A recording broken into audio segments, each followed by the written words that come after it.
Привет всем! Меня зовут Елена, я живу в Финляндии, и мой канал про Финляндию и мир вокруг. Сейчас на календаре лето, многие из вас, как и я, уехали в отпуск и отдыхают.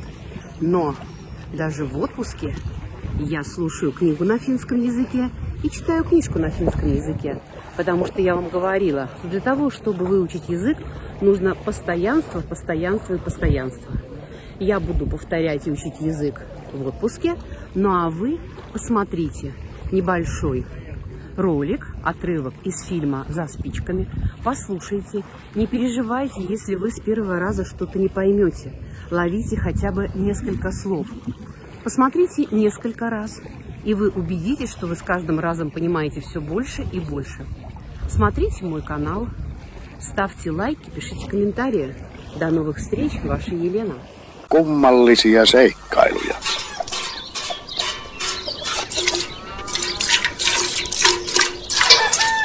Että joko se Vatasen lehmä poiki? Sekö Jussi Vatasen lehmä? No sehän se kuuluu poikineen. Ai se musta. No se. Leskenäkö Jussi vielä elelee? Jussi Vatanenko? Jussi. Leskihän se on. Eihän sitä susikaan yksi elä. Minäpä pyöräytän pannun tulelle. Kyllähän kahvikupponen aina hyvää tekee.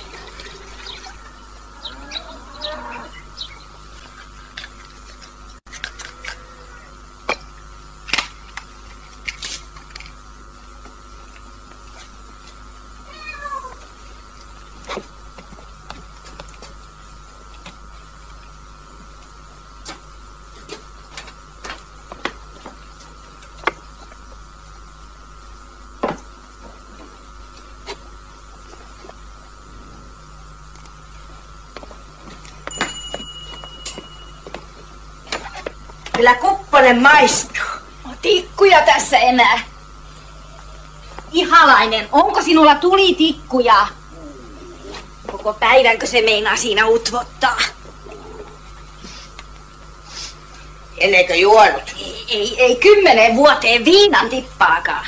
10? Ei niin, usko tai älä. Lopettivat juomisen, kun viina villitsi heidät tappeluun ja saivat maksaa myllärille kivusta ja särystä 4 lehmää. Yhden jokaisesta katkenneesta kylkiluusta. Oli se koko nujakka. Ja mylläri oli kansta olevina. Rettelöjä nyt Jonni joutavasta niinku muutamasta kylkiluusta. Oikeaa, se käräjillä pelotteli. Oli pakko antaa lehmä jokaisesta katkenneesta kylkiluusta.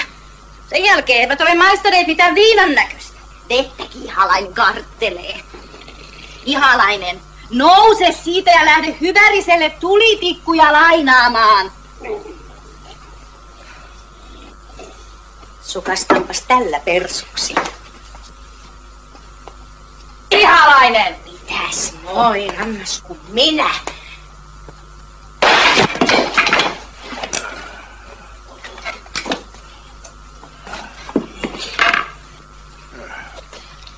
Sanoitko, jotta Hyväriseltä tikku? No niin, maksetaan sitten takaisin joskus.